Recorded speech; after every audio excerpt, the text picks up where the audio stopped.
artists were invited to be part of the Black Book from the Getty. And this particular box was painted by Blossom, Duke, and Petal. And so they were, I know Petal was part of that. I saw her last night at El Segundo Museum of Art.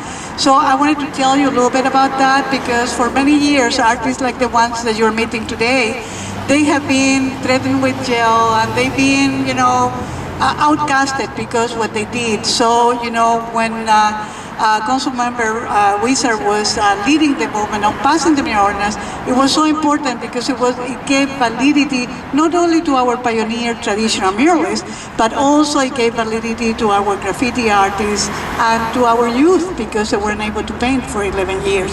So I am personally very proud that I went to the VIP opening last night to see this museum cover ceiling, floor, walls. If you didn't go last night, I would recommend you go because tomorrow is the opening to the public.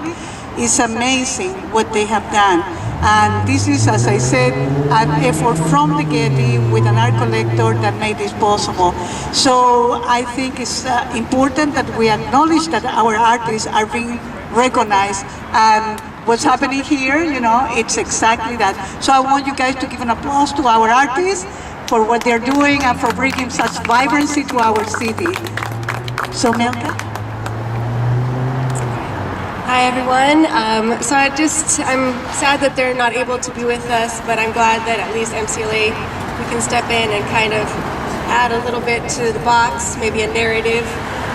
And also I wanted to thank the artists for choosing to crear vida, ¿no? En vez de la muerte.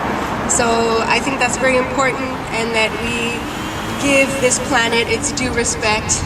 And having said that, I feel that it's important to bring up the bees in that respect.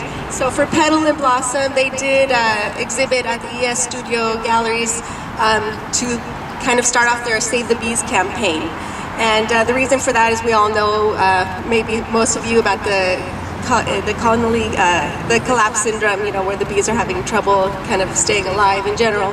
So Petal and Blossom, they have the renegade bee image and the killer bee image, and they kind of proliferate that with whatever work they do. They started, I think, in the 90s, and they've been pretty active, continuing murals throughout Los Angeles.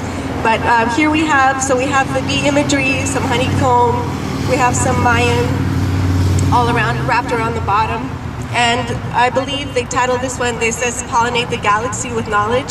So the way that I interpret it, I don't know about them, but the way I see it is that the Maya had a lot of useful and powerful knowledge to offer us, and that we're still looking into, because they respected nature, they looked up into the stars to kind of learn about the earth itself and about humanity. And I feel that that's very important for us to kind of keep going with that, and in that respect, to let the bees kind of guide us and respect them, and let their knowledge kind of, pass on to us, and they're so vital to us. So, all right, that's all I got. Thank you. Yes, thank you.